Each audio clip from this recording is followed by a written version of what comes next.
कुलदीप बिश्नोई ने सुबह सुबह बड़ा ट्वीट किया है, जिसको लेकर के अब कयास लगने शुरू हो गए हैं कि क्या कुलदीप बिश्नोई कोई बड़ा फैसला नहीं लेंगे। क्योंकि कुलदीप बिश्नोई ने ट्वीट करके साफ तौर पर लिखा है कि आप अपने आप के प्रति ईमानदार और सच्चे रहें, किसी के लिए आप बलिदान आपको नहीं देना चाहिए, क्योंकि आप कौन हैं किसी के लिए बलिदान देने वाले।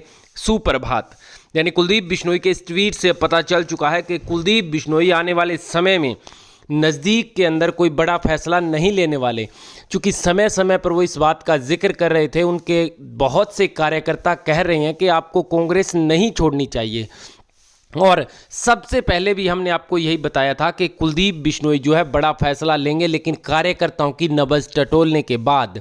और अब ज़्यादातर कार्यकर्ता जिस प्रकार से उनको कह रहे हैं कि कांग्रेस में रहना चाहिए या भाजपा में जाना चाहिए, उसको लेकर के कुलदीप बिश्नोई संशय में बने हुए थे। लेकिन सुबह के इस ट्वीट से अंदाज़ा लगाया जा सकता है कि कुलदीप बिश्नोई ने कुछ खास लिखा है कि आप किसी दूसरे के लिए खुद का बलिदान क्यों देना चाहते हो। यानी कि भूपेंद्र सिंह हुड्डा के लिए आप कांग्रेस क्यों छोड़ेंगे। आप पुराने खुद कांग्रेसी हैं और आपने खुद कहा कि हम तन मन धन से कांग्रेसी हैं और कांग्रेस में थे। और आपने यह भी कहा कि कांग्रेस के द्वार हमेशा हर किसी के लिए खुले रहते हैं और खुले रहने चाहिए, क्योंकि एक राष्ट्रीय पार्टी है। और जिस प्रकार से आपके बयान और आपने जो ट्वीट लिखा है, उसके आधार पर अब कहा जा सकता है कि कुलदीप बिश्नोई आने वाले कुछ समय में तो ख़ास तौर पर बड़ा फैसला नहीं लेने वाले हैं।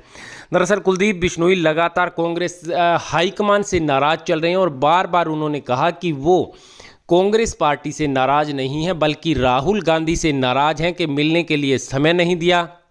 और भूपेंद्र सिंह हुड्डा जो उनकी विचारधारा है, उसको लेकर के नाराज़गी है। और ख़ास तौर पर उन्होंने कहा कि यदि राहुल गांधी मुलाकात कर लेते तो शायद नतीजे कुछ और होते राज्यसभा चुनाव के। और उन्होंने यह भी कहा कि मैं, जैसा कि कल उनका जन्मदिन था राहुल गांधी का, और कुलदीप बिश्नोई ने ट्वीट करके साफ तौर पर लिखा कि जन्मदिन की बहुत बहुत मुबारक, आप का स्वास्थ्य ठीक रहे, तरक्की करें। यानी अब कहीं ना कहीं कुलदीप बिश्नोई थोड़े से ठंडे पड़ते हुए नजर